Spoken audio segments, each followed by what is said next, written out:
ਸਤਿ ਸ਼੍ਰੀ ਅਕਾਲ। ਸਵਾਗਤ ਹੈ ਸਾਰੇ ਹੀ ਦਰਸ਼ਕਾਂ ਦਾ ਖਬਰ ਪੜਤਾਲ ਦਾ ਖਾਸ ਪ੍ਰੋਗਰਾਮ ਲੈ ਕੇ ਹਾਜ਼ਰ ਹੋਏ ਹਾਂ। ਮੈਂ ਹਾਂ ਗਗਨਦੀਪ ਸਿੰਘ। ਸਭ ਤੋਂ ਪਹਿਲਾਂ ਅੱਜ ਜੋ ਵੱਡੀਆਂ ਅਪਡੇਟ ਨੇ ਉਹਨਾਂ ਦੇ ਉੱਤੇ ਗੱਲਬਾਤ ਕਰਾਂਗੇ। ਵੱਡੀ ਅਪਡੇਟ ਕਿਸਾਨ ਪਰੇਡ ਨੂੰ ਲੈ ਕੇ ਵੀ ਹੈ, ਉਸ ਦੇ ਉੱਤੇ ਵੀ ਚਰਚਾ ਕਰਾਂਗੇ। ਇੱਕ ਦਿਨ ਅੱਜ ਦਾ ਬਾਕੀ ਰਹਿ ਗਿਆ ਹੈ ਤੇ ਕੱਲ ਨੂੰ ਉਹ ਇਤਿਹਾਸਿਕ ਪਰੇਡ ਵੇਖਣ ਨੂੰ ਮਿਲਣੀ ਹੈ, ਜਿਹਨੂੰ ਲੈ ਕੇ ਬੁੱਧੀਜੀਵੀਆਂ ਦਾ ਕਹਿਣਾ ਹੈ ਕਿ ਇਸ ਪਰੇਡ ਦੇ ਰਿਕਾਰਡ ਵੱਡੀਆਂ ਬੁੱਕਾਂ ਦੇ ਵਿੱਚ ਲਿਖੇ ਜਾਣੇ ਨੇ, ਕਿਉਂਕਿ ਇੰਨੇ ਵੱਡੇ ਪੱਧਰ ਦੇ ਉੱਤੇ ਕਦੇ ਵੀ ਟਰੈਕਟਰ ਇਕੱਠੇ ਨਹੀਂ ਹੋਏ। उधर दूजे पासे दिल्ली पुलिस के नाल जो रेडका लगातार चलता रहा है, उस रेडके ਨੂੰ खत्म करने तो बाद दिल्ली पुलिस ने प्रेस कॉन्फ्रेंस की है। कई अहम खुलासे दिल्ली पुलिस के वालों किए गए हैं, उस पर भी चर्चा इस प्रोग्राम के करांगे।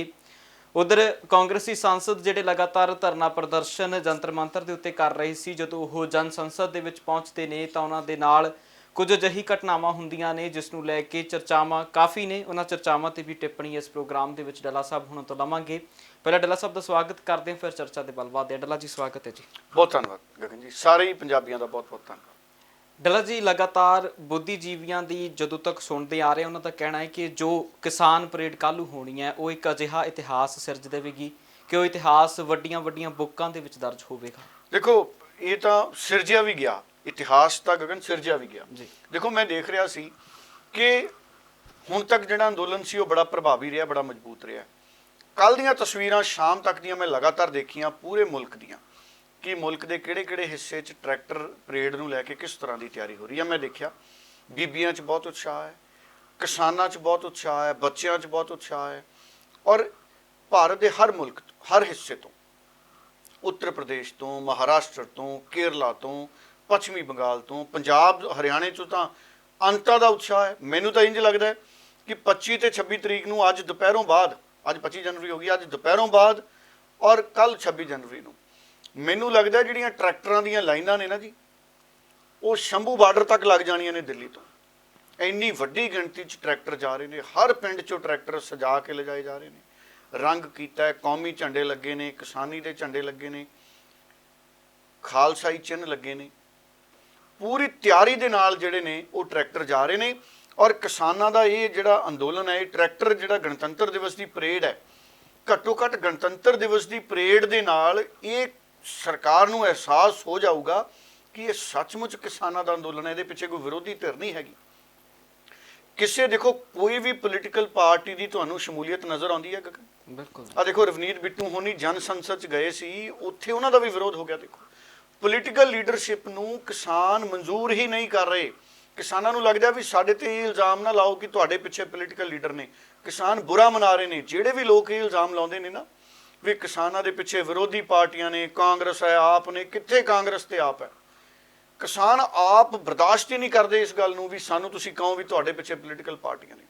ਕੋਈ ਪੋਲੀਟੀਕਲ ਪਾਰਟੀਆਂ ਮੇਰੀ ਨਜ਼ਰ 'ਚ ਇਸ ਅੰਦੋਲਨ ਦੇ ਪਿੱਛੇ ਨਹੀਂ ਹੈ। ਇਹ ਕਿਸਾਨ ਹੈ ਜਿਹੜੇ ਭਾਵਨਾਤਮਕ ਰੂਪ ਦੇ ਵਿੱਚ ਇਸ ਅੰਦੋਲਨ ਦੇ ਨਾਲ ਆ ਕੇ ਜੁੜੇ ਨੇ। ਔਰ ਦੇਖੋ, ਚਿੰਤਾਵਾਂ ਸਾਰੇ ਪਾਸਿਓਂ। ਮੈਂ ਵਿੱਚੋਂ ਇਹ ਵੀ ਤੁਹਾਨੂੰ ਗੱਲ ਦੱਸਦਾ ਕਿ ਦਿੱਲੀ ਪੁਲਿਸ ਨੇ 3 ਰੂਟਾਂ ਦੀ ਮਨਜ਼ੂਰੀ ਵੀ ਦੇ ਦਿੱਤੀ ਹੈ। ਸੋ ਦਿੱਲੀ ਪੁਲਿਸ ਜਿਹੜੀ ਸ਼ੁਰੂਆਤ 'ਚ ਬਹੁਤ ਢਿੱਲੀ ਸੀ, ਬਿਲਕੁਲ ਨੇੜੇ ਆ ਕੇ ਗਣਤੰਤਰ ਦਿਵਸ ਦੇ ਦਿੱਲੀ ਪੁਲਿਸ ਨੇ ਮੀਟਿੰਗ ਕਿਸਾਨਾਂ ਨਾਲ ਕੀਤੀ। ਹੁਣ 3 ਥਾਵਾਂ ਜਿਹੜੀਆਂ ਨੇ ਦੇਤੀਆਂ, 3 ਰੂਟ ਤੈਅ ਕਰਤੇ ਨੇ। ਇਹਦੇ ਵਿੱਚ ਸਿੰਘੂ ਬਾਰਡਰ ਦਾ 62 ਕਿਲੋਮੀਟਰ ਦਾ ਰੂਟ ਹੈ। 62 ਕਿਲੋਮੀਟਰ ਤੱਕ ਕਿਸਾਨ ਗਣਤੰਤਰ ਪਰੇਡ ਕਰ ਸਕਣਗੇ ਸਰਕਾਰੀ ਸਮਾਗਮ ਤੋਂ ਬਾਅਦ। ਦਿੱਲੀ ਪੁਲਿਸ ਔਰ ਕਿਸਾਨਾਂ 'ਚ ਜਿਹੜੀ ਗੱਲਬਾਤ ਹੋਈ ਹੈ। ਟਿੱਕਰੀ ਬਾਰਡਰ ਦਾ 63 ਕਿਲੋਮੀਟਰ ਦਾ ਰੂਟ ਹੈ। ਦੇਖੋ, ਟਿੱਕਰੀ ਬਾਰਡਰ ਤੋਂ ਵੀ ਔਰ ਗਾਜੀਪੁਰ ਬਾਰਡਰ ਤੋਂ 46 ਕਿਲੋਮੀਟਰ ਦਾ ਰੂਟ ਹੈ। ਇਹ 3 ਰੂਟ ਨੇ ਜਿਹੜੇ ਇਹ ਪੁਲਿਸ ਔਰ ਕਿਸਾਨਾਂ ਦੇ ਵਿੱਚ ਤੈਅ ਹੋ ਗਏ ਨੇ।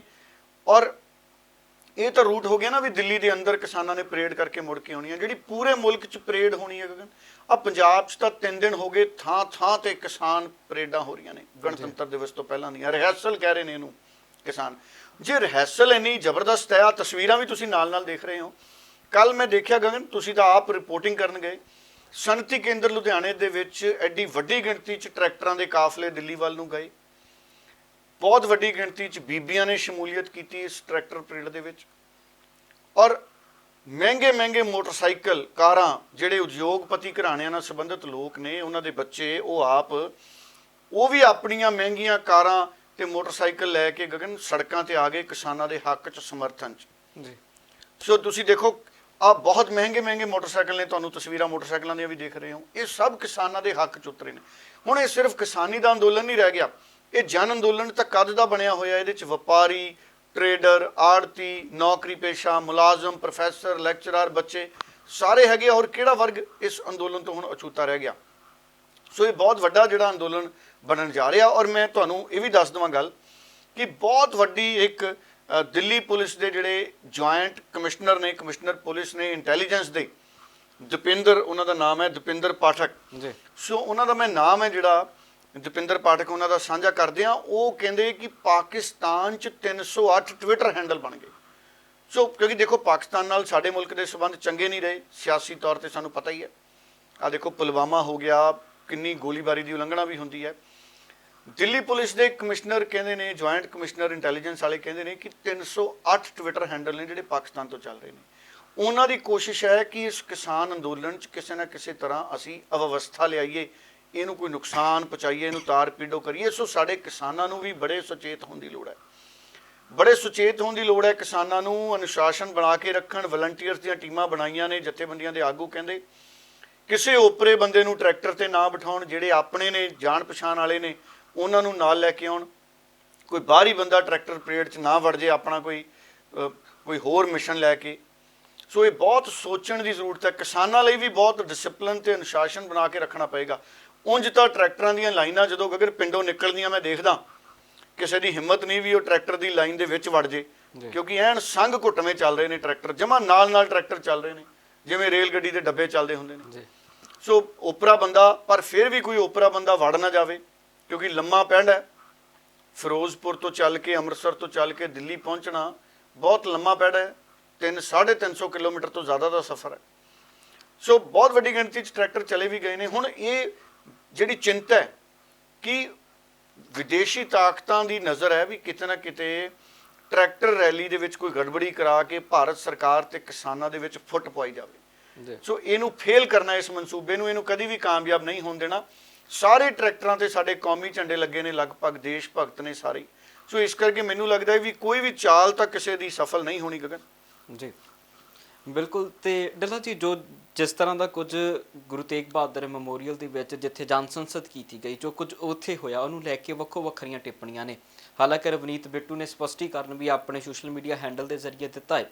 ਉਸ ਘਟਨਾ ਨੂੰ ਤੁਸੀਂ ਕਿੱਦਾਂ ਵੇਖ ਰਹੇ ਹੋ? ਕਈ ਜਗ੍ਹਾ ਦੇ ਉੱਤੇ ਉਸ ਘਟਨਾ ਦੀ ਨਿੰਦਾ ਵੀ ਹੋ ਰਹੀ ਹੈ ਕਿ ਇਹ ਚੀਜ਼ ਨਹੀਂ ਸੀ ਹੋਣੀ ਚਾਹੀਦੀ, ਤੇ ਕਈ ਜਗ੍ਹਾ ਦੇ ਉੱਤੇ ਇਸ ਨੂੰ ਵੱਖਰੇ ਤਰੀਕੇ ਦੇ ਨਾਲ ਵੇਖਿਆ ਜਾ ਰਿਹਾ ਕਿ ਉੱਥੇ ਕਿਸਾਨ ਨਹੀਂ ਸਨ, ਉੱਥੇ ਕੁਝ ਸ਼ਰਾਰਤੀ ਅਨਸਰ ਸੀ। ਇਹ ਦੇਖੋ, ਦੋ ਚੀਜ਼ਾਂ ਨੇ। ਜਦੋਂ ਵੀ ਕਿਸੇ ਦਾ ਵਿਰੋਧ ਹੁੰਦਾ ਨਾ ਜੀ, ਕਿਸੇ ਦਾ ਜਿਹੜਾ ਵਿਰੋਧ ਹੁੰਦਾ ਉਹ ਬਹੁਤ ਸਮੂਹਿਕ ਵਿਰੋਧ ਨਹੀਂ ਹੁੰਦਾ ਜੀ। ਕਈ ਵਾਰੀ ਕੋਈ ਇੱਕ ਦੋ ਵਿਅਕਤੀ ਹੁੰਦੇ ਨੇ ਜਿਹੜੇ ਇੱਕ ਵਿਰੋਧ ਦਾ ਸਵਰ ਚੱਕ ਦਿੰਦੇ ਨੇ।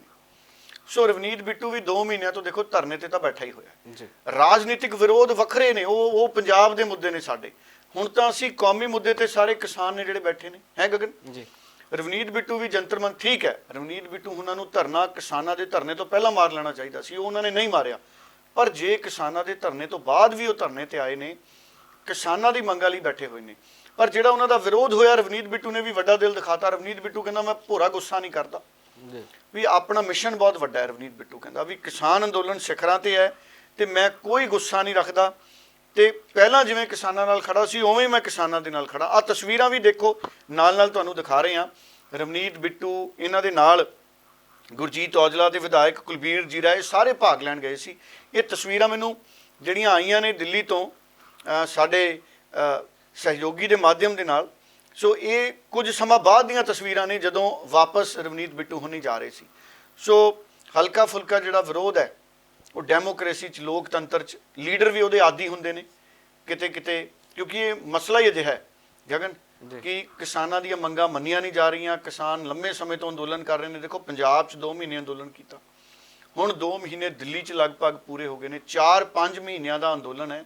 2 ਮਹੀਨੇ ਪੰਜਾਬ 'ਚ ਧਰਨੇ, ਉਸ ਤੋਂ ਪਹਿਲਾਂ ਵੀ ਅੰਦੋਲਨ।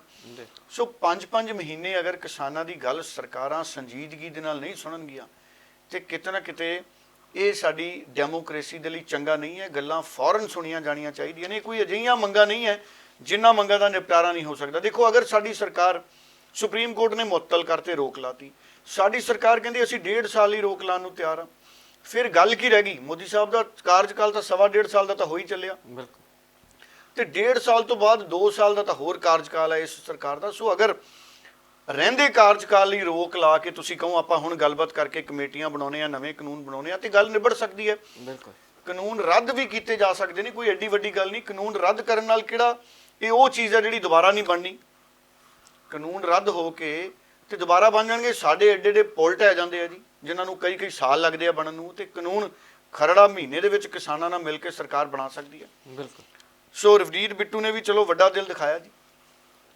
ਬਿਲਕੁਲ। ਤੇ ਡੱਲਾ ਜੀ, ਜਿਸ ਤਰ੍ਹਾਂ ਹੁਣ ਅੱਗੇ ਵਧ ਰਹੀ ਹੈ ਕਿਸਾਨ ਪਰੇਡ, ਮਹਾਰਾਸ਼ਟਰ ਤੋਂ ਵੀ ਖਬਰ ਆਈ ਹੈ ਕਿ ਮਹਾਰਾਸ਼ਟਰ ਦੇ ਵਿੱਚ ਪਵਾਰ ਹੁਣਾਂ ਦੀ ਅਗਵਾਈ ਦੇ ਵਿੱਚ 21 ਜ਼ਿਲ੍ਹਿਆਂ ਤੋਂ ਕਿਸਾਨਾਂ ਨੂੰ ਨਾਲ ਲੈ ਕੇ ਜਿਹੜਾ ਪ੍ਰਦਰਸ਼ਨ ਉਹਨਾਂ ਦੇ ਵੱਲੋਂ ਵੀ ਕੀਤਾ ਜਾਣਾ ਹੈ। ਜਿਸ ਤਰ੍ਹਾਂ ਪੂਰੇ ਦੇਸ਼ ਦੇ ਵੱਖ-ਵੱਖ ਹਿੱਸਿਆਂ 'ਚ ਜਿਹੜੀਆਂ ਵੱਖ-ਵੱਖ ਖਬਰਾਂ ਨੇ, ਇਹਨਾਂ ਨੂੰ ਕਿੱਦਾਂ ਵੇਖ ਰਹੇ ਹੋ ਤੁਸੀਂ? ਦੇਖੋ, ਸ਼ਰਦ ਪਵਾਰ ਖੇਤੀਬਾੜੀ ਮੰਤਰੀ ਰਹਿ ਚੁੱਕੇ ਨੇ। ਪਹਿਲਾਂ ਡਾਕਟਰ ਮਨਮੋਹਨ ਸਿੰਘ ਦੇ ਪਹਿਲੇ ਕਾਰਜਕਾਲ ਦੇ ਵਿੱਚ ਸ਼ਰਦ ਪਵਾਰ ਮੰਤਰੀ ਸੀ, ਉਹਨਾਂ ਦੇ ਨਾਲ ਸੀ, ਖੇਤੀਬਾੜੀ ਮੰਤਰੀ ਸੀ, ਔਰ ਬਹੁਤ ਵੱਡੇ ਵੱਡੇ ਮਸਲੇ ਨੇ ਜਿਹੜੇ ਉਹ ਸ਼ਰਦ ਪਵਾਰ ਉਹਨਾਂ ਨੇ ਵੀ ਨਿਬੇੜੇ। ਮਹਾਰਾਸ਼ਟਰ ਦੀ ਸਿਆਸਤ 'ਚ ਵੀ ਵੱਡਾ ਕੱਦ ਸ਼ਰਦ ਪਵਾਰ ਰੱਖਦੇ ਨੇ। ਹੁਣ ਉੱਥੋਂ ਦੀ ਸਰਕਾਰ ਬਣਾਉਣ 'ਚ ਉਹਨਾਂ ਦੀ ਬਹੁਤ ਵੱਡੀ ਭੂਮਿਕਾ ਰਹੀ ਹੈ। ਉਹਨਾਂ ਦਾ ਭਤੀਜਾ ਜਿਹੜਾ ਹੈ ਅਜੀਤ ਪਵਾਰ, ਹਾਲਾਂਕਿ ਉਹ ਛੋਟੀ ਜਿਹੀ ਚਲਾਕੀ ਕਰ ਗਿਆ ਸੀ, ਇੱਕ ਵਾਰੀ ਰਾਤੋਂ ਰਾਤ ਸਮਰਥਨ ਦੇਤਾ। ਸਵੇਰੇ 5:30 ਵਜੇ ਅਜੀਤ ਪਵਾਰ ਸਹੁੰ ਚੱਕ ਗਿਆ ਸੀ ਜਾ ਕੇ ਦੇਵੇਂਦਰ ਫੜਨਵੀਸ ਦੇ ਨਾਲ, ਤੇ ਸ਼ਰਦ ਪਵਾਰ ਵੀ ਜਦੋਂ ਸਵੇਰੇ ਸੁੱਤੇ ਉੱਠੇ ਹੋਣੇ ਤੇ ਉਹਨਾਂ ਨੂੰ ਪਤਾ ਲੱਗਿਆ ਹੋਣਾ ਵੀ ਆਹ ਕਿਹੜਾ ਨਵਾਂ ਕਾਂਡ ਹੋ ਗਿਆ। ਚਲੋ ਉਹਨਾਂ ਨੇ ਉਸ ਕਾਂਡ ਨੂੰ ਸੁਧਾਰਿਆ। ਉਸ ਤੋਂ ਬਾਅਦ ਅਜੀਤ ਪਵਾਰ ਨੂੰ ਵੀ ਮਨਾਇਆ, ਤੇ ਦੁਬਾਰਾ ਦੇਵੇਂਦਰ ਫੜਨਵੀਸ ਦੀ ਸਰਕਾਰ ਵੀ ਡੇਗਣ 'ਚ ਵੱਡੀ ਭੂਮਿਕਾ ਸ਼ਰਦ ਪਵਾਰ ਨੇ ਅਦਾ ਕੀਤੀ। ਦੇਖੋ, ਤੁਹਾਨੂੰ ਪਤਾ ਲੈਣਾ ਚ ਲਾ ਲਏ ਸੀ ਸਾਰੇ ਵਿਧਾਇਕ, ਬੱਸਾਂ 'ਚ ਲਿਆਂਦੇ ਸੀ, ਕਿਵੇਂ ਸਹੁੰਆਂ ਚੁਕਾਈਆਂ ਉਹਨਾਂ ਤੋਂ। ਜਿਵੇਂ ਆਪਾਂ ਵੀ ਪਿੰਡਾਂ 'ਚੋਂ ਸਹੁੰ ਪਵਾ ਦਿੰਦੇ ਹਾਂ, ਐਂ ਉੱਥੇ ਸਹੁੰਆਂ ਪਵਾਈਆਂ। ਸੋ ਹੁਣ ਸ਼ਰਦ ਪਵਾਰ ਮਹਾਰਾਸ਼ਟਰ ਦੇ ਕਿਸਾਨਾਂ ਦੀ ਭਾਵਨਾ ਨੂੰ ਸਮਝਦੇ ਨੇ। ਰਾਜਨੀਤਿਕ ਤੌਰ ਦੇ ਉੱਤੇ ਤਾਂ ਪਹਿਲਾਂ ਹੀ ਮਹਾਰਾਸ਼ਟਰ ਦੀ ਸਰਕਾਰ ਹੈ ਜਿਹੜੀ ਉਹ ਕਹਿ ਚੁੱਕੀ ਹੈ ਕਿ ਅਸੀਂ ਕਿਸਾਨ ਕਾਨੂੰਨਾਂ ਨੂੰ ਰੱਦ ਹੋਣਾ ਮੰਨਦੇ ਹਾਂ। ਸੋ ਹੁਣ ਇਹ 21 ਜ਼ਿਲ੍ਹਿਆਂ ਦੇ ਕਿਸਾਨ ਇਕੱਠੇ ਹੋਣਗੇ, 180 ਕਿਲੋਮੀਟਰ ਚੱਲ ਕੇ ਇਕੱਠੇ ਹੋਣਗੇ, ਹੈ ਜੀ। ਆਜ਼ਾਦ ਮੈਦਾਨ ਪਹੁੰਚਣਾ ਇਹਨਾਂ ਨੇ ਉੱਥੇ, ਤੇ ਉੱਥੇ ਫਿਰ ਸੋਮਵਾਰ ਨੂੰ ਪ੍ਰਦਰਸ਼ਨ 'ਚ ਹਿੱਸਾ ਲੈਣਗੇ। ਤੇ ਬਹੁਤ ਵੱਡੀ ਗਿਣਤੀ 'ਚ ਕਿਸਾਨ ਨੇ ਜਿਹੜੇ ਉਹ ਮਹਾਰਾਸ਼ਟਰ ਤੋਂ ਚੱਲੇ ਹੋਏ ਨੇ ਦਿੱਲੀ ਲਈ ਵੀ। ਸੋ ਇਹ ਕਿਸਾਨ ਦਿਹਾੜਾ ਹੀ ਬਣ ਜਾਣਾ ਗਣਤੰਤਰ ਦਿਵਸ ਇੱਕ ਤਰੀਕੇ ਨਾਲ। ਬਿਲਕੁਲ। ਟਰੈਕਟਰ ਪਰੇਡ ਇਸ ਦਿਨ ਐਡੀ ਵੱਡੀ ਟਰੈਕਟਰ ਪਰੇਡ ਹੋਣੀ ਹੈ ਕਿ ਦੁਨੀਆ ਦੀਆਂ ਕਿਤਾਬਾਂ 'ਚ ਪੜ੍ਹਾਇਆ ਜਾਇਆ ਕਰੂਗਾ। ਮੈਨੂੰ ਲੱਗਦਾ ਇੰਨੇ ਇਕੱਠੇ ਟਰੈਕਟਰ ਟੈਲੀਵਿਜ਼ਨ ਵਾਲਿਆਂ ਨੇ ਨਹੀਂ ਦੇਖੇ ਹੋਣੇ ਕਦੀ, ਹੈ ਨਹੀਂ। ਆ ਜਿਹੜੇ ਗੋਦੀ 'ਚ ਬਹਿ ਕੇ ਰਿਪੋਰਟਿੰਗ ਕਰਨ ਵਾਲਾ ਮੀਡੀਆ ਹੈ ਉਹ ਬੜਾ ਹੈਰਾਨ ਹੋਊਗਾ ਇੰਨੇ ਟਰੈਕਟਰ ਦੇਖ ਕੇ। ਹਾਲਾਂਕਿ ਕਈਆਂ ਦੇ ਆਪਣੇ ਘਰੇ ਵੀ ਟਰੈਕਟਰ ਹੋਣਗੇ, ਪਰ ਉਹਨਾਂ ਦਾ ਪਤਾ ਨਹੀਂ ਉਹਨਾਂ ਦੇ। ਇਹ ਇੱਥੇ ਭਾਵੇਂ ਗੋਦੀ ਮੀਡੀਆ ਵਿਰੋਧ ਕਰੀ ਜਾਵੇ, ਭਾਵੇਂ ਇਹਨਾਂ ਦੇ ਟੱਬਰ ਵਾਲੇ ਟਰੈਕਟਰ ਲੈ ਕੇ ਰੈਲੀ 'ਚ ਆਏ ਹੋਣ ਜੀ, ਇਹ ਵੀ ਹੋ ਸਕਦਾ। ਬਿਲਕੁਲ। ਸੋ ਵੱਖੋ ਵੱਖਰੀਆਂ ਟਿੱਪਣੀਆਂ ਨੇ ਕਿਸਾਨੀ ਅੰਦੋਲਨ ਨੂੰ ਲੈ ਕੇ ਵੀ, ਤੇ ਖਾਸ ਕਰਕੇ ਇਸ ਪਰੇਡ ਨੂੰ ਲੈ ਕੇ। ਜਿਸ ਤਰ੍ਹਾਂ ਵੱਖ-ਵੱਖ ਜ਼ਿਲ੍ਹਿਆਂ ਦੇ ਵਿੱਚੋਂ ਕਿਸਾਨ ਆ ਰਹੇ ਨੇ ਪੰਜਾਬ ਦਿਆਂ 'ਚੋਂ, ਉਸੇ ਤਰ੍ਹਾਂ ਯੂਪੀ ਹੋਵੇ, ਮਹਾਰਾਸ਼ਟਰ ਹੋਵੇ, ਹਰ ਇੱਕ ਸੂਬੇ ਦੇ ਵਿੱਚੋਂ ਜਿਹੜੇ ਕਿਸਾਨ ਨੇ ਉਹ ਦਿੱਲੀ ਦੇ ਵੱਲ ਵਧ ਰਹੇ ਨੇ। ਮੈਂ ਗਗਨ ਤੁਹਾਨੂੰ ਰੋਕ ਕੇ ਮਾਫ ਕਰਨਾ, ਮੈਂ ਇਹ ਵੀ ਚਾਹੁੰਦਾ ਕਿ ਤੁਸੀਂ ਹੁਣ ਉਤਸ਼ਾਹ ਦੇਖੋ ਕਿਸਾਨਾਂ 'ਚ ਕਿੱਡਾ। ਮਾੜੀ ਜੀ ਗੱਲ ਕਿਸਾਨਾਂ ਦੀ ਵੀ ਸੁਣਾ ਦਿਓ, ਕੋਈ ਪੋਲੀਟੀਕਲ ਬਿਆਨ ਹੈ ਉਹ ਵੀ ਸੁਣਾ ਦਿਓ, ਤਾਂ ਕਿ ਸਾਰੀਆਂ ਸਥਿਤੀਆਂ ਬਾਰੇ ਅਸੀਂ ਅਵੇਅਰ ਹੋ ਜਾਈਏ। ਔਰ ਪੁਲਿਸ ਵਾਲੀ ਗੱਲ ਵੀ ਜਿੱਦਾਂ ਹੀ ਸਾਡੇ ਕੋਲੇ ਪਹੁੰਚੂਗੀ, ਜੁਆਇੰਟ ਕਮਿਸ਼ਨਰ ਨੇ ਉੱਥੋਂ ਦੇ ਦੀਪੇਂਦਰ ਪਾਠਕ, ਸੋ ਉਹਨਾਂ ਦੀ ਗੱਲ ਵੀ ਜਿਹੜੀ ਹੈ ਤੁਹਾਨੂੰ ਅਸੀਂ ਨਾਲ ਸੁਣਾਵਾਂਗੇ।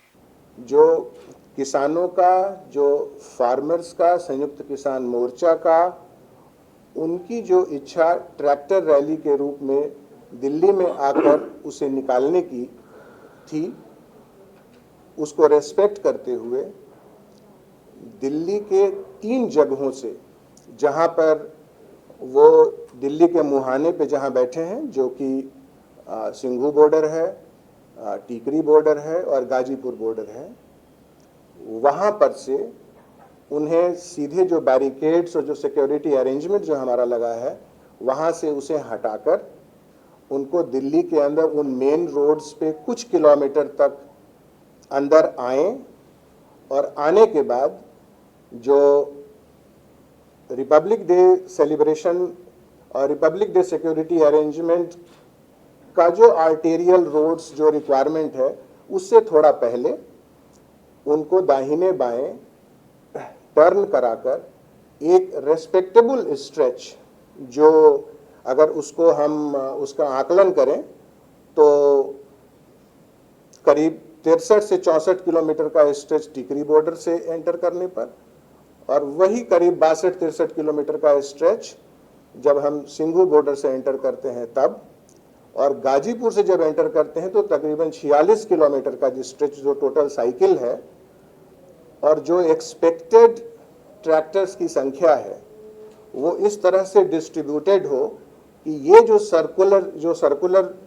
सर्कुलेशन है ये एक ऑप्टिमम तरीके से, ये पीसफुल और डिसिप्लिन तरीके से हो, इस पर इन प्रिंसिपल एग्रीमेंट हो गया है। इस ट्रैक्टर रैली को डिस्टर्ब करने के बहुत सारे इनपुट्स इंटेलिजेंस के थ्रू और वेरियस एजेंसीज के थ्रू ये बार बार आ रहे हैं। हम लोगों ने सोशल मीडिया एनालिसिस, एक प्रोफेशनल एनालिसिस के जरिए अगर एक नमूने के तौर पर, एक एग्जाम्पल के तौर पर अगर बताएं तो 13 जनवरी से 18 जनवरी का इस 7 दिन के एनालिसिस में जो फार्मर्स, ये जो प्रोटेस्ट है, ये जो ट्रैक्टर रैली है, इसको डिस्टर्ब करने के लिए या इसमें एक सेंसेशन पैदा करने के लिए या इसको डिस्टर्ब करने के लिए, इसमें जितने जो लोग इससे जुड़े हुए हैं उनके मन में एक भ्रम पैदा करने के लिए 308 ट्विटर हैंडल पाकिस्तान से जनरेट हुए हैं और वो कॉन्टिन्यूअस इस पर काम कर रहे हैं ताकि एक कंफ्यूजन की स्थिति पैदा हो, एक वैमनस्यता की स्थिति पैदा हो।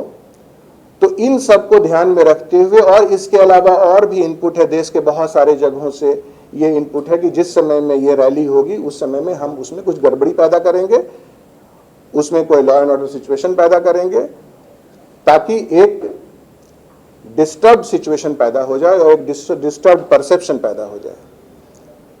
तो इसका भी ध्यान रखते हुए इस विषय पर भी उनके साथ एक सशक्त संवाद पैदा किया और जो ये एरियाज जो हमने डिसाइड किए ताकि इन जगहों पे एक हाई लेवल का एक फेल प्रूफ सिक्योरिटी, उन सिक्योर्ड वातावरण में, सिक्योर्ड माहौल में और सिक्योर्ड रूट पर उनकी ट्रैक्टर रैली को हम सफल तरीके से संपन्न करा पाए। ਇਹ ਖਾਸ ਗੱਲਾਂ ਬਾਤਾਂ ਜੋ ਤੁਸੀਂ ਸੁਣੀਆਂ ਇਹ ਵੱਖੋ ਵੱਖਰੇ ਤਰੀਕੇ ਦੇ ਨਾਲ ਸਾਡੇ ਤੱਕ ਪਹੁੰਚੀਆਂ ਨੇ ਤੇ ਹੁਣ ਡੱਲਾ ਜੀ ਗੱਲਬਾਤ ਉਸ ਬਿਆਨ ਦੀ ਵੀ ਜ਼ਰੂਰ ਕਰਾਂਗੇ ਜੋ ਦੇਸ਼ ਦੇ ਖੇਤੀਬਾੜੀ ਮੰਤਰੀ ਨੇ ਨਰਿੰਦਰ ਤੋਮਰ, ਉਹਨਾਂ ਦਾ ਕਹਿਣਾ ਹੈ ਕਿ ਇਹ ਜੋ ਕਿਸਾਨੀ ਅੰਦੋਲਨ ਚੱਲ ਰਿਹਾ ਇਸ ਦਾ ਹੱਲ ਇਸ ਕਰਕੇ ਨਹੀਂ ਹੋ ਰਿਹਾ ਕਿਉਂਕਿ ਇਸ ਦੇ ਵਿੱਚ ਅਦ੍ਰਿਸ਼ ਤਾਕਤਾਂ ਕੰਮ ਕਰ ਰਹੀਆਂ ਨੇ। ਇਹ ਅਦ੍ਰਿਸ਼ ਤਾਕਤਾਂ ਕਿਹੜੀਆਂ ਨੇ, ਹੁਣ ਇਹ ਮੈਨੂੰ ਲੱਗਦਾ ਕਿ ਸਰਕਾਰ ਦੇ ਲਈ ਸੋਚਣ ਦਾ ਵੱਡਾ ਸਮਾਂ ਹੈ। ਦੇਖੋ ਜਿਹੜਾ ਬਿਆਨ ਆਇਆ ਨਰਿੰਦਰ ਤੋਮਰ ਹੋਣਾ ਦਾ ਕਿ ਅਦ੍ਰਿਸ਼ ਤਾਕਤਾਂ ਨੇ, ਮੈਨੂੰ ਲੱਗਦਾ ਨਰਿੰਦਰ ਤੋਮਰ ਹੋਣਾ ਨੂੰ ਪਹਿਲਾਂ ਸੁਪਰੀਮ ਕੋਰਟ 'ਚ ਪਟੀਸ਼ਨ ਪਾਉਣੀ ਚਾਹੀਦੀ ਹੈ ਕਿ ਸੁਪਰੀਮ ਕੋਰਟ ਉਹ ਅਦ੍ਰਿਸ਼ ਤਾਕਤਾਂ ਬਾਰੇ ਕਮੇਟੀ ਬਣਾ ਕੇ ਜਾਂਚ ਕਰੇ ਜਾਂ ਸਰਕਾਰ ਆਪਣੀ ਕਮੇਟੀ ਬਣਾ ਦੇ ਅਦ੍ਰਿਸ਼ ਤਾਕਤਾਂ ਦੀ ਜਾਂਚ ਕਰਨ ਲਈ। ਅੱਜ ਕੱਲ੍ਹ ਤਾਂ ਐਡੀ ਤਰੱਕੀ ਕਰ ਲਈ ਭਾਰਤ ਨੇ ਵੀ, ਸੈਟੇਲਾਈਟ 'ਚ ਕੋਈ ਵਿਗਿਆਨਿਕ ਹੀ 4-5 ਸੈਟੇਲਾਈਟ 'ਚ ਬਿਠਾ ਕੇ ਉੱਪਰ ਭੇਜ ਦਿਓ ਜਿਹੜੇ ਅਦ੍ਰਿਸ਼ ਤਾਕਤਾਂ ਨੂੰ ਉੱਤੋਂ ਸੈਟੇਲਾਈਟ ਦੇ ਜ਼ਰੀਏ ਲੱਭ ਲੈਣ। ਮੈਂ ਪਿੱਛੇ ਜੇ ਸੁਣਦਾ ਸੀ ਇੱਕ ਟੈਲੀਵਿਜ਼ਨ ਦਾ, ਇੱਕ ਬਹੁਤ ਵੱਡਾ ਦੇਸ਼ ਭਗਤ ਟੈਲੀਵਿਜ਼ਨ ਚੈਨਲ ਹੈ ਆਪਣਾ, ਉਹਦਾ ਪੱਤਰਕਾਰ ਕਹਿੰਦਾ ਸੀ ਨੋਟਾਂ 'ਚ ਚਿੱਪ ਲੱਗ ਗਈ ਜੀ ਹੈ ਜੀ। ਉਸ ਪੱਤਰਕਾਰ ਨਾਲ ਸੰਪਰਕ ਕਰ ਲੈ ਸਰਕਾਰ, ਬਿਲਕੁਲ ਸ਼ਾਇਦ ਉਹਦੇ ਕੋਲੇ ਕੋਈ ਹੋਰ ਇਹੋ ਜਿਹਾ ਫਾਰਮੂਲਾ ਹੋਵੇ ਕਿ ਅਦ੍ਰਿਸ਼ ਤਾਕਤਾਂ ਬਾਰੇ ਕਿਵੇਂ ਪਤਾ ਕੀਤਾ ਜਾ ਸਕੇ। ਸ਼ਾਇਦ ਜਿਹੜੀਆਂ ਇਹ ਅਦ੍ਰਿਸ਼ ਤਾਕਤਾਂ ਨੇ ਇਹਨਾਂ ਦੀ ਵੀ ਕੋਈ ਚਿੱਪ ਲੱਗੀ ਹੋਵੇ। ਸੋ ਇਹ ਬੜੀ ਹੈਰਾਨੀ ਵਾਲੀ ਗੱਲ ਹੈ ਕਿ ਅਦ੍ਰਿਸ਼ ਤਾਕਤਾਂ। ਸੋ ਸਰਕਾਰ ਬੇਸਿਕਲੀ ਕੀ ਹੈ, ਸਰਕਾਰ ਖੁਦ ਮੈਨੂੰ ਲੱਗਦਾ ਹੈ ਕਨਫਿਊਜ਼ਨ ਦੀ ਸਥਿਤੀ 'ਚ ਆ ਗਈ, ਦੁਚਿੱਤੀ ਦੀ ਸਥਿਤੀ 'ਚ ਆ ਗਈ ਜੀ। ਸੋ ਕਾਂਗਰਸ ਐਡੀ ਤਾਕਤਵਰ ਹੈ ਨਹੀਂ ਗਗਨ ਸਾਡੇ ਮੁਲਕ 'ਚ, ਨਾ ਕਾਂਗਰਸ ਤਾਕਤਵਰ ਹੈ, ਨਾ ਆਮ ਆਦਮੀ ਪਾਰਟੀ ਤਾਕਤਵਰ ਹੈ, ਨਾ ਕੋਈ ਵਿਰੋਧੀ ਧਿਰ ਤਾਕਤਵਰ ਹੈ। ਤੁਸੀਂ ਦੇਖੋ ਇਹ ਸਾਡੀ ਸਰਕਾਰ ਵਾਲੇ ਕਹਿੰਦੇ ਅਦ੍ਰਿਸ਼ ਤਾਕਤਾਂ ਨੇ। ਸਾਡੇ ਮੁਲਕ 'ਚ ਵਿਰੋਧੀ ਧਿਰ ਦਾ ਲੀਡਰ ਹੈ ਨਹੀਂ ਜੀ, ਕੋਈ ਡੈਜ਼ਿਗਨੇਟਿਡ ਵਿਰੋਧੀ ਧਿਰ ਦਾ ਲੀਡਰ ਹੈ ਨਹੀਂ ਜਿਹਨੂੰ ਸਹੁੰ ਚੁਕਾ ਕੇ ਵਿਰੋਧੀ ਧਿਰ ਦੀ ਜ਼ਿੰਮੇਵਾਰੀ ਦਿੱਤੀ ਹੋਵੇ ਵੀ ਭਾਈ ਆ ਵਿਰੋਧੀ ਧਿਰ ਵਾਲੀ ਕੁਰਸੀ ਤੇ ਤੂੰ ਬਹਿਣਾ। ਜਿਵੇਂ ਲੰਮਾ ਸਮਾਂ ਅਟਲ ਬਿਹਾਰੀ ਵਾਜਪਾਈ ਬੈਠੇ ਵਿਰੋਧੀ ਧਿਰ ਤੇ, ਲਾਲ ਕ੍ਰਿਸ਼ਨ ਅਡਵਾਨੀ ਬੈਠੇ ਹੈ ਜੀ, ਬਿਲਕੁਲ। ਸੋ ਉਸ ਤਰੀਕੇ ਦੀ ਤਾਂ ਸਥਿਤੀ ਹੈ ਨਹੀਂ। ਇਸ ਕਰਕੇ ਜਦ ਵਿਰੋਧੀ ਧਿਰ ਮੁਲਕ 'ਚ ਹੈ ਨਹੀਂ ਤੇ ਵਿਰੋਧੀ ਧਿਰ 'ਚ ਐਡੀ ਤਾਕਤ ਕਿੱਥੇ ਕਿ ਉਹ ਕਿਸਾਨਾਂ ਨੂੰ ਗੁੰਮਰਾਹ ਕਰਦੇ ਹੈ ਜੀ। ਇਹ ਕੋਈ ਰੂਹਾਨੀ ਤਾਕਤ ਨਾ ਹੋਵੇ ਜਿਵੇਂ ਅਦ੍ਰਿਸ਼ ਤਾਕਤ ਕਹਿ ਰਹੇ ਆ ਨਾ, ਕੋਈ ਭੂਤ ਪ੍ਰੇਤ ਨਾ ਹੋਵੇ। ਇਹਨਾਂ ਨੂੰ ਲੱਗਦਾ ਹੋਵੇ ਵੀ ਸ਼ਾਇਦ ਕੋਈ ਭੂਤ ਪ੍ਰੇਤ ਹੈ, ਕੋਈ ਥੋੜਾ ਥੁਲਾਈ ਕਰਾ ਲੈਣ ਮੰਤਰੀ ਸਾਹਿਬ ਜੀ ਹੈ ਜੀ, ਇਹ ਵੀ ਕਰਾ ਸਕਦੇ ਆ। ਅਸੀਂ ਸਾਡੇ ਕਈ ਵਾਰੀ ਜਵਾਕ, ਅਸੀਂ ਛੋਟੇ ਹੁੰਦੇ ਕਈ ਵਾਰ ਬਿਮਾਰ ਹੋ ਜਾਂਦੇ ਸੀ, ਸਾਡੇ ਬਜ਼ੁਰਗ ਜਾਂ ਬੀਬੀਆਂ ਸਾਡੀਆਂ ਥੋੜਾ ਕਰਾ ਲਿਆਉਂਦੀਆਂ ਸੀ। ਸੋ ਜੇ ਖੇਤੀਬਾੜੀ ਮੰਤਰੀ ਨੂੰ ਲੱਗਦਾ ਕੋਈ ਅਦ੍ਰਿਸ਼ ਤਾਕਤ ਹੈ ਤੇ ਇਹ ਕਾਨੂੰਨ ਲੈ ਜਾਓ ਕਿਸੇ ਸਿਆਣੇ ਬਜ਼ੁਰਗ ਕੋਲ ਥੋੜਾ ਕਰਾ ਲਿਓ ਜੀ, ਤਾਂ ਕਿ ਉਹ ਅਦ੍ਰਿਸ਼ ਤਾਕਤਾਂ ਦਾ ਪਤਾ ਤਾਂ ਲੱਗ ਜੇ ਨਾ, ਘੱਟੋ ਘੱਟ ਸੱਚਾਈ ਤਾਂ ਸਾਹਮਣੇ ਆ ਜੇ ਵੀ ਆਖਰ ਉਹ ਕਿਹੜੀਆਂ ਤਾਕਤਾਂ ਨੇ। ਹੁਣ ਇਹ ਕਹਿੰਦੇ ਕਿਸਾਨਾਂ ਨੂੰ ਅਦ੍ਰਿਸ਼ ਤਾਕਤਾਂ ਰੋਕ ਰਹੀਆਂ ਨੇ, ਹੈ ਜੀ। ਜੀ, ਨਹੀਂ ਤਾਂ ਕਿਸੇ ਹੋਰ ਸਿਆਣੇ ਬਾਬੇ ਤੋਂ ਕੋਈ ਤਵੀਤ ਕਰਾ ਦਿਓ ਵਧੀਆ ਜਿਹਾ, ਕਾਨੂੰਨਾਂ ਦੇ ਗੱਲ 'ਚ ਤਵੀਤ ਪਾ ਦਿਓ, ਉਹਦੇ ਨਾਲ ਵੀ ਫਰਕ ਪੈ ਜਾਂਦਾ ਕਈ ਵਾਰੀ। ਬਿਲਕੁਲ। ਜਾਂ ਦੇਸੀ ਫਾਰਮੂਲਾ ਕਾਨੂੰਨਾਂ ਨੂੰ, ਜਦੋਂ ਅਸੀਂ ਗਗਨ ਸਕੂਲ ਕਾਲਜ ਪੜ੍ਹਦੇ ਸੀ ਨਾ, ਕਈ ਵਾਰੀ ਉਦੋਂ ਉਹਨਾਂ ਦਿਨਾਂ 'ਚ ਮਲੇਰੀਆ ਬਹੁਤ ਹੁੰਦਾ ਸੀ। ਕੁਨੀਨ ਦੀ ਗੋਲੀ ਹੁੰਦੀ ਸੀ, ਬੜੀ ਕੌੜੀ ਹੁੰਦੀ ਸੀ ਜੀ, ਬੜੀ ਕੌੜੀ ਗੋਲੀ ਹੁੰਦੀ ਸੀ। ਉਹ ਕਹਿੰਦੇ ਜੇ ਕਈ ਵਾਰੀ ਜੇ ਬੁਖਾਰ ਮੱਛਰ ਨਾਲ ਹੋ ਜਾਣਾ ਤੇ ਉਹ ਝੱਟ ਕਈ ਵਾਰੀ ਉਹ ਡਾਕਟਰ ਕਹਿ ਦਿੰਦੇ ਸੀ ਬਿਨਾਂ ਟੈਸਟਾਂ ਦੇ ਵੀ ਕੁਨੀਨ ਦੀਆਂ ਗੋਲੀਆਂ ਤਾਂ ਦੇ ਹੀ ਦਿਓ 2। ਜੀ, ਆ ਖੇਤੀ ਕਾਨੂੰਨਾਂ ਨੂੰ 2 ਕੁਨੀਨ ਦੀਆਂ ਗੋਲੀਆਂ ਦੇ ਲਓ, ਕਿਤੇ ਮਲੇਰੀਆ ਹੀ ਨਾ ਹੋਵੇ। ਜੀ, ਸੋ ਅਦ੍ਰਿਸ਼ ਤਾਕਤਾਂ ਦਾ ਫਿਰ ਐਂ ਪਤਾ ਲੱਗੂਗਾ ਨਾ, ਕਿਤੇ ਕਰੋਨਾ ਨਾ ਹੋ ਗਿਆ ਹੋਵੇ ਜੀ। ਆ ਕਾਗਜ਼ ਕੂਗਜ਼ ਕਾਨੂੰਨਾਂ ਵਾਲੇ ਜ਼ਰੂਰ ਚੈੱਕ ਕਰਾ ਲੈਣੇ ਚਾਹੀਦੇ। ਆ ਵੈਕਸੀਨ ਬਣ ਗਈ, ਟੀਕਾ ਹੀ ਲਵਾ ਦਿਓ ਇੱਕ। ਜੀ, ਅਦ੍ਰਿਸ਼ ਤਾਕਤਾਂ ਤਾਂ ਫਿਰ ਐਂ ਨਿਬੜਨਗੀਆਂ ਜੀ। ਹੁਣ ਕਿੱਥੋਂ ਲੱਭ ਕੇ ਲਿਆਈਏ ਅਦ੍ਰਿਸ਼ ਤਾਕਤਾਂ? ਬਿਲਕੁਲ। ਸੋ ਲਗਾਤਾਰ ਅਜਿਹੀਆਂ ਟਿੱਪਣੀਆਂ ਨੇ, ਮੈਨੂੰ ਲੱਗਦਾ ਕਿ ਸਾਡੇ ਮੰਤਰੀ ਸਾਹਿਬਾਨ ਜਦੋਂ ਅਜਿਹੇ ਬਿਆਨ ਦਿੰਦੇ ਨੇ ਤਾਂ ਕੁਝ ਨਾ ਕੁਝ ਜ਼ਰੂਰ ਸੋਚ ਲੈਣਾ ਚਾਹੀਦਾ, ਕਿਉਂਕਿ ਬਹੁਤ ਵੱਡੇ ਅਹੁਦਿਆਂ ਦੇ ਉੱਤੇ ਹੋ। ਤੇ ਜੇਕਰ ਕੋਈ ਇਸ ਤਰ੍ਹਾਂ ਦੀ ਤੁਹਾਡੇ ਕੋਲ ਇਨਫੋਰਮੇਸ਼ਨ ਹੁੰਦੀ ਹੈ ਤਾਂ ਉਸ ਇਨਫੋਰਮੇਸ਼ਨ ਨੂੰ ਨਾਲ ਲੈ ਕੇ ਜੇ ਬਿਆਨ ਦਿੱਤਾ ਜਾਵੇ ਤਾਂ ਕਿਤੇ ਨਾ ਕਿਤੇ ਨਾ ਚੀਜ਼ਾਂ ਦਾ ਮਜ਼ਾਕ ਨਾ ਬਣੇ। ਪਰ ਜੇਕਰ ਅਜਿਹੇ ਬਿਆਨ ਬਿਨਾਂ ਕਿਸੇ ਸੂਝ-ਬੂਝ ਤੋਂ, ਬਿਨਾਂ ਕਿਸੇ ਜਾਂਚ ਪੜਤਾਲ ਤੋਂ ਆਪਾਂ ਦਿੰਦੇ ਹਾਂ ਤਾਂ ਜ਼ਰੂਰ ਮਜ਼ਾਕ ਦਾ ਵਿਸ਼ਾ ਬਣ ਜਾਂਦੇ ਨੇ। ਸੋ ਸਾਡੇ ਲਈ ਪ੍ਰੋਗਰਾਮ ਦੇ ਹਿੱਸਾ ਬਣਾਉਣਾ ਪੈਂਦਾ ਉਹਨਾਂ ਚੀਜ਼ਾਂ ਨੂੰ। ਸੋ ਹੁਣ ਫਿਲਹਾਲ ਦੇ ਪ੍ਰੋਗਰਾਮ ਦੇ ਵਿੱਚੋਂ ਇਜਾਜ਼ਤ ਲਵਾਂਗੇ ਤੇ 26 ਜਨਵਰੀ ਕੱਲ੍ਹ ਦੀ ਪਰੇਡ ਜਦੋਂ ਸ਼ੁਰੂ ਹੋਣੀ ਆ ਉਸ ਤੋਂ ਪਹਿਲਾਂ ਫਿਰ ਪ੍ਰੋਗਰਾਮ ਦੇ ਵਿੱਚ ਹਾਜ਼ਰ ਹੋਵਾਂਗੇ ਤੇ ਪ੍ਰੋਗਰਾਮ ਨੂੰ ਲੈ ਕੇ 26 ਜਨਵਰੀ ਨੂੰ ਲੈ ਕੇ ਕਿਸਾਨ ਕਿਹੋ ਜਿਹੀਆਂ ਤਿਆਰੀਆਂ ਕਰ ਰਹੇ ਨੇ ਉਸ ਦੇ ਉੱਤੇ ਚਰਚਾ ਕੱਲ੍ਹ ਦੇ ਪ੍ਰੋਗਰਾਮ ਦੇ ਵਿੱਚ ਕਰਾਂਗੇ। ਡੱਲਾ ਜੀ ਬਹੁਤ ਬਹੁਤ ਧੰਨਵਾਦ ਅੱਜ ਦੇ ਪ੍ਰੋਗਰਾਮ ਦੇ ਵਿੱਚ ਆਉਣ ਲਈ। ਬਹੁਤ ਧੰਨਵਾਦ।